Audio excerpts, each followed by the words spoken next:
Professor Dror, Microinsurance Academy is the largest resource center for microinsurance research. What are your strengths and how would you say you're different from the other players in this sector? The Microinsurance Academy is the largest research center supporting microinsurance. It's not just research, it's also implementation, it's training, it is impact evaluation, it is the composition of all those units or pieces of domain knowledge, which are usually very difficult to find or in very small quantities. So we need people, and that's the strength of microinsurance, people whose knowledge extends to evaluation of the risks. So we have suitable identification of what is the incidence of risk, what is the cost of that risk, the frequency and the severity that people are exposed to, without which we can't do premiums. With an estimation of premiums, we don't yet have insurance because somebody has to take up that insurance. And we've seen that people don't just buy insurance that they don't believe in or that they don't understand or that they don't see the value of. So there has to be a whole group of people, mostly incidentally, as we're talking, are now in the field, as usually they are, who are trainers, who are people who do the awareness, people who engage with grassroots groups to discuss those risks and translate something that can be very dry and scientific into something that is very tangible, concrete, each person, each village, each location. Then we also want to see that if all this huge effort is engaged, is it worthwhile doing it?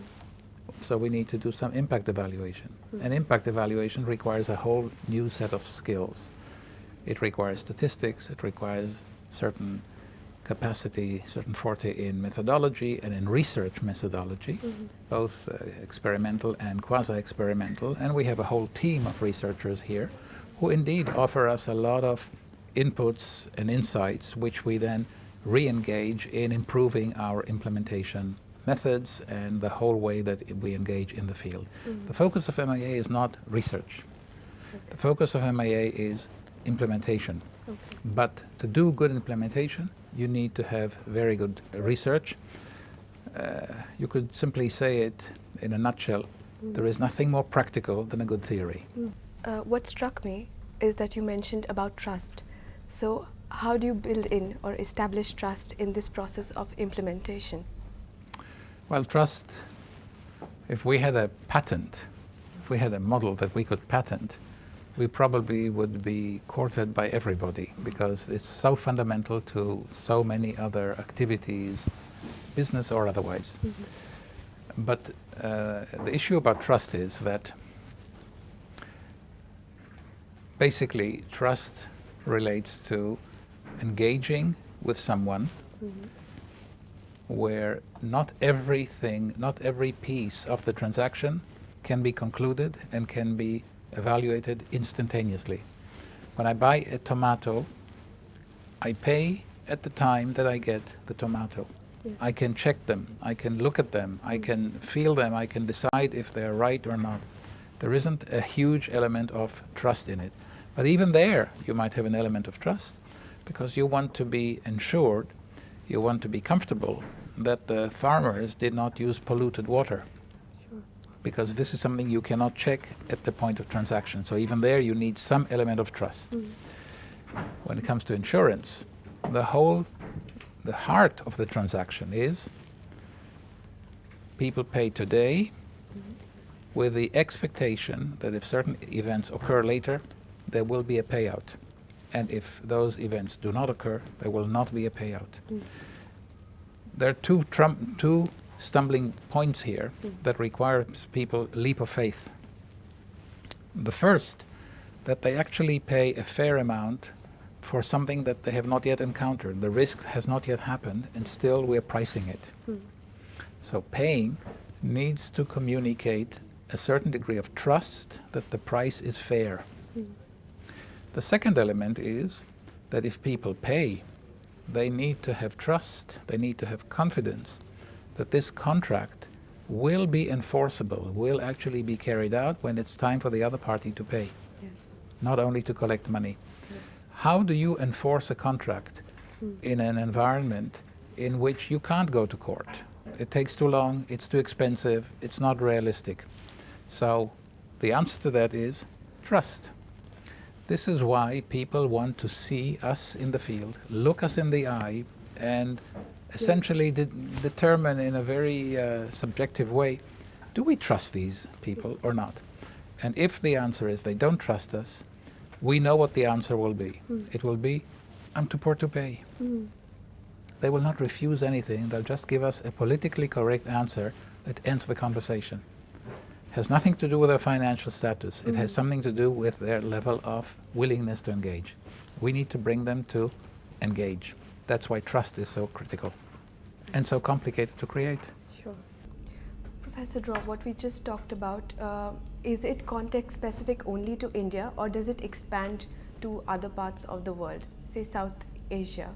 This is not an Indian model. This is a generic model. This is a model that has been tested and has been developed based on the experience of a number of countries.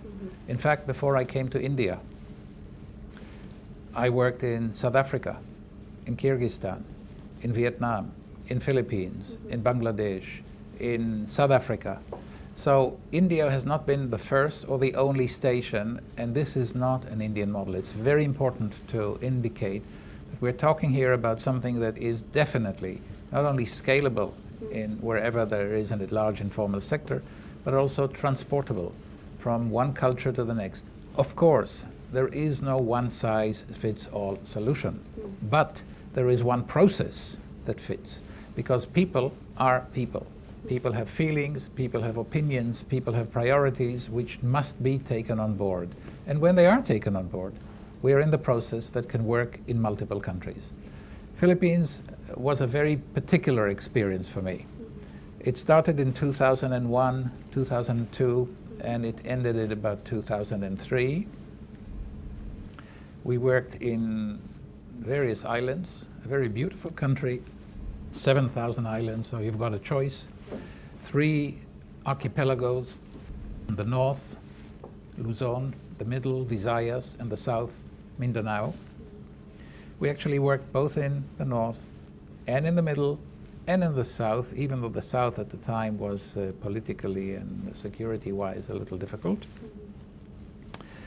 We worked with some tribal groups in an island called Negros Oriental. We worked with farmers in Guimaras, a place that is the source of the pride of mangoes that they claim are the best in the world. I know in India people think differently, but in the Philippines, Guimaras mango is absolutely the best, and the whole beauty of the island and the islands in the vicinity. Some of the places you could only reach by boat. Some of the places you needed to take all kinds of means of locomotion. There were language issues, like of course in India and in other places. But people are people. In the Philippines we also had contacts with other people who were engaged in faith-based activities.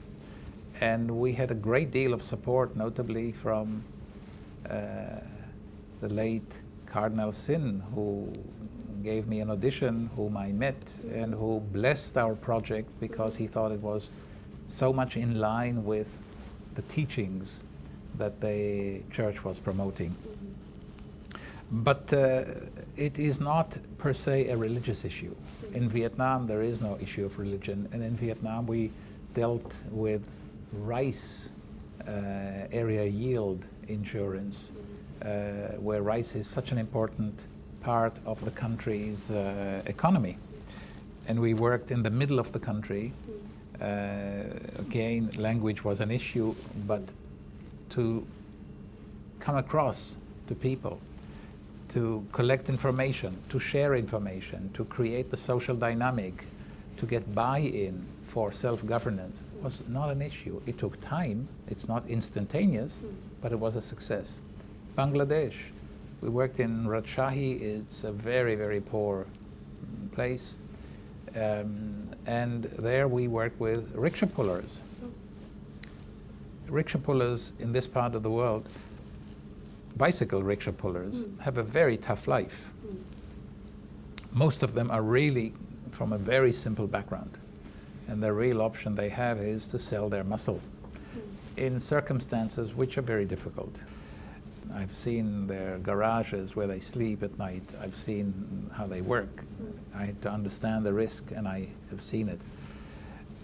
But even with people of a very humble background and very difficult life and very long hours and very small income, the logic of mutual aid resonated.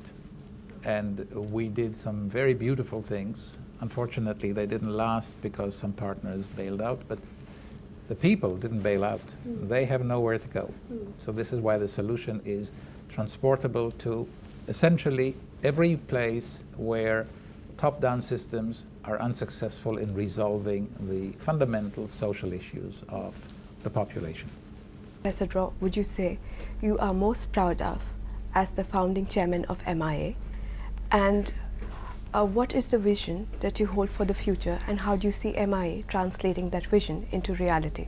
So I think the biggest achievement and the most important one is that people who have been associated with MIA in the field, those community-based health schemes, have moved from being dependent to being dependable, having taken charge of their own lives, governing their own situation with their own resources. Yes, with technical support from us, but with their governing, taking charge of their own lives. Nothing is more important in what we have been able to do. And that needs to be scaled, replicated, and adapted to very many other places. So without any doubt, for me, this is the most important achievement. We have now, beyond just a plan, we have proof of concept, we have the demonstration case.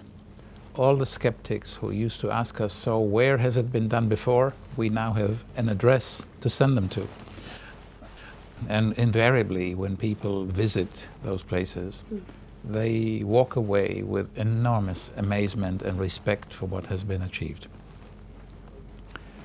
But the vast majority of people who need this kind of model have not yet been exposed to it.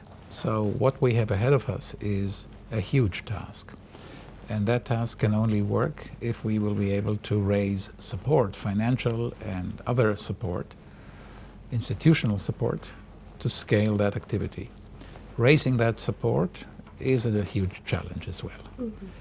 I'm very happy that we have been able to raise enough funds from enough organizations who believed in our cause even when we did not yet have a demonstration case. Now we do, but the challenge of raising money is nevertheless a big one. Which brings me back to my next question, is that what has been your most important learning in your professional and academic journey so far, and what would be the word of advice which you would give to a young enthusiast who would work on the same line? So, of course, there are some clear points. One size does not fit all. We cannot work with one solution and expect that it will fit everybody in every location under different conditions. We have to be sensitive to location, to context, to people, to their culture, to their habits. And if we are, they will pick up the threads and lead the way. If we are not, they will be rejecting, reserved, and uninterested. That's probably the most important thing. But that has enormous ramification on the entire methodology of our work, on the entire mechanics of how we adapt premiums, calculations, data, risks, and the whole interaction with people to context. We work in several places in India. Each one is like a different country, different language, different culture, different socioeconomic status, different risk exposure. We work in other countries, and we see that customization is essential. So the process is scalable, is universal, is transportable, but not the solution. The solution has to be local. That's a very, very important lesson. The other lesson is that we have to do whatever we do with a great deal of humility.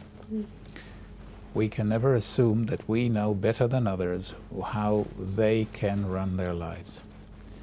No matter how good our intentions, there is no question that we have to be very humble about expectations. And another related lesson is, if you want to go to people and involve them in self-governance, ask them what their priorities are, and translate the solutions to those priorities, it may be that their priorities will be very different from what you perceive the right priorities to be. Yes. But you can't assume that you will ask people what their priorities are and accept that only if they say what you like. You have to be willing and ready to get answers that don't suit you. But then again, that's the way the cookie crumbles. So one needs to also be very adapted to maybe being free from preconceived ideas on what works and what doesn't, and what would have been better or more cost effective. The other element is time. This change is complex. It takes years to become ingrained. It has taken years for people to learn that they cannot trust outsiders. Yes. People at the base of the pyramid have had a lot of bad experience with a lot of configurations. Expecting that we come in and within a year or 2 or 3, measured in months, everything would change, I think is a little naive, a little presumptuous. So one has to look at it in terms of years, not in terms of days or months. And then another very important learning, which always comes back, is the message from Mahatma Gandhi, who said humanity, the unique feature of humanity is not that it is human, but that it is humane. If we forget that the entire system has to be humane, has to be meaningful and passionate, but also patient, and will have to give something to those people for whom this is designed, then this is not going to work. So while business has its role, we cannot take that as a business opportunity first and foremost. We have to take it as a human opportunity, a social opportunity. And if the social opportunity works, all the rest will follow. If the social opportunity fails, there will be no market at the base of the pyramid. So we have to be very consistent in being humane.